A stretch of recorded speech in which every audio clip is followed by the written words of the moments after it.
problem with standardization. We had a problem with regulation. We had a problem with permitting. We had a problem with different city councils, county boards of supervisors, city administrators, mayors, all of different political stripes. Some that believed in this, some that thought we were a bunch of nuts, typical San Francisco, Berkeley type stuff. And so we recognized we needed to come together across those differences. And so we set forth a regional effort, which we finally advanced in November of last year. We had folks from all over the country that helped us put this together. We had the leadership of a Bay Area Air Quality District. We had the leadership of our chambers of commerce, including the Bay Area Council, the Silicon Valley Leadership Group, and Carl Gardino's leadership, and others that anchored this framework. And we signed an MOU, Memorandum of Understanding, with 9 specific policy principles to create ubiquity in terms of building out an infrastructure, as Bob was referencing, for electric vehicles throughout the region, and also standardizing permitting, standardizing the type of outlets. Nothing worse than going into one community with that platypus paddle, which I used to have as well, as Bob has, and then realizing they're just using traditional 220s or 110s. You've got to standardize that. So the framework, the fundamental framework, was in these 9 policy principles, the standardization. We're urban centers. Not everyone has a garage. Quite the contrary. San Francisco, close to 70% of us are renters. So you have off-street parking or on-street parking, and then you've got the burden of not having enough parking space and parking capacity. You've got landlords that don't want to put a dedicated electric line down in the garage. Who's going to pay for it? How do you meter it? Who ultimately pays, as I said? So those are things that we also started to reconcile. We worked with our partnership, the PG&E, Pacific Gas and Electric. We work with planning departments throughout the region.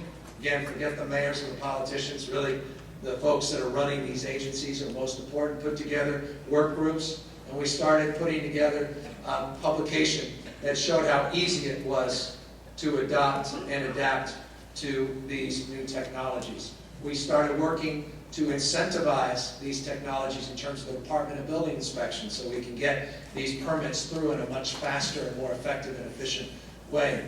We began the process of promoting regionally the opportunity to invest in this build-out.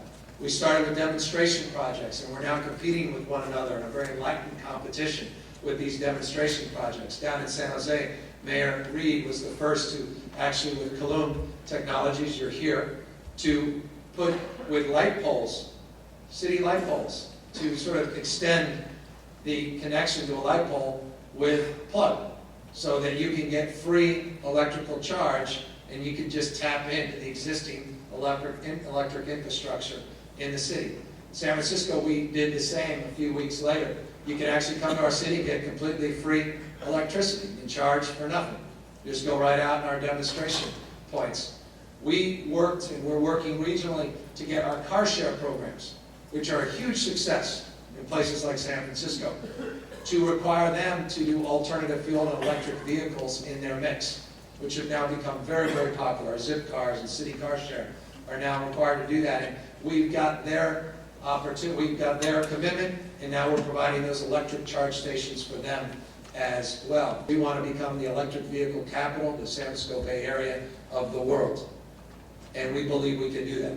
We have 4 partners. We did an RFQ. It was RFI, RFQ, and it became an RFP. You guys understand that what all that is. It's still confusing to me, and I've been doing this a long time. And so that we could prepare for the new Chevy Volts and what Nissan and Toyota are doing, and what Ford is finally doing, and what others are doing. Because all these plug-ins, you know this, they all start rolling out late 2011, most of them in 2012.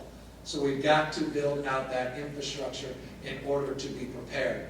And so we're hoping to get some of the stimulus money. Now, that $2.4 billion that President Obama announced many months ago down in Southern California, that he finally announced in detail a week or so ago, has been very meaningful. And some of you, I'm sure, are beneficiaries of those dollars, including our city. We are the beneficiary of some of these new cargo trucks that are going to be demonstrated, and some of these new vans, so we can start not just with passenger vehicles, but get to the light-duty trucks and others. We also are going after workforce training dollars, and this is the big opportunity, and I'll close with just these final words. We are looking to dramatically twin the issue of the economy and the environment in the context of providing the workforce training and the human capital to support this conversion. We notably went after in that $2.4 billion, and we were the recipient of money for our community college to encourage the training of the conversion of traditional Priuses to plug-ins. And we actually have built out, we identified some of the players in our city that now are the beneficiary of this conversion. We're going to start converting hundreds of hybrids to plug-in hybrids with the federal stimulus dollars, as well as demonstrating as early adopters with the Chevy Bolt and others as one of the first cities. We're encouraging other companies to allow us to be the first adopters with all these other plug-in hybrids to be front and center in this debate. We're also going after every conceivable grant you can imagine, and we're willing to take risks, and this is what I'll conclude with. We recognize, as EV1 and GM recognize, that not everything works as it's intended, but you've got to increase your number of trucks. That entrepreneurial spirit that exists in the private sector does not exist, as you know, in the public sector as it should. We are scared to death of tomorrow's headline. We're scared to death of being wrong.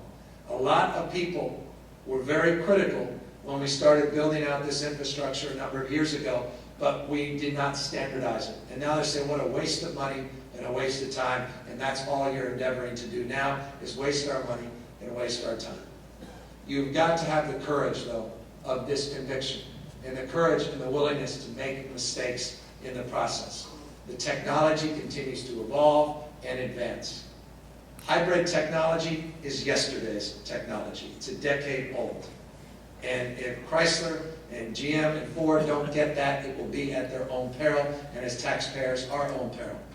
The game-changing technology is plug-in hybrids and purely electric vehicles. We have got to raise the bar and raise consciousness. We have very ambitious goals in California. Final words, Carl.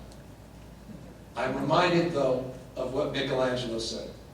He said the biggest risk is not that we aim too high and miss it, it's that we aim too low and reach it. With all due respect to some of our zero-emission vehicle requirements in California through CARB and others, the bar is way too low.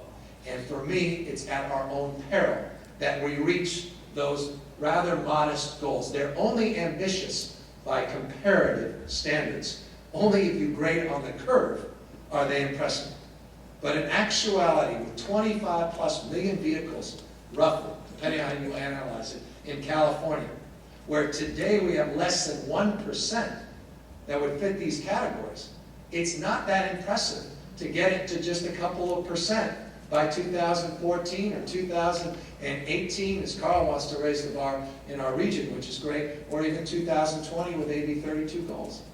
It's not good enough. You're not going to create the new economy by doing that. You're not going to jumpstart this to the degree that it needs to be. This is not game-changing except in rhetoric, unless we start raising those bars. So I want to just, in terms of emphasis, make that case. Government needs to play, and I am a private sector guy, and I've got a Democrat, but I'm a pro-job Democrat, which means I'm a pro-business Democrat. I like government usually getting out of the way, but government in this case is the only way we can start to scale and jumpstart, and then eventually get out of the way of really bringing electric vehicles and plug-in technology to the next level. Let us raise the bar at peril of missing this opportunity. Carl, thanks for inviting me down, and congratulations.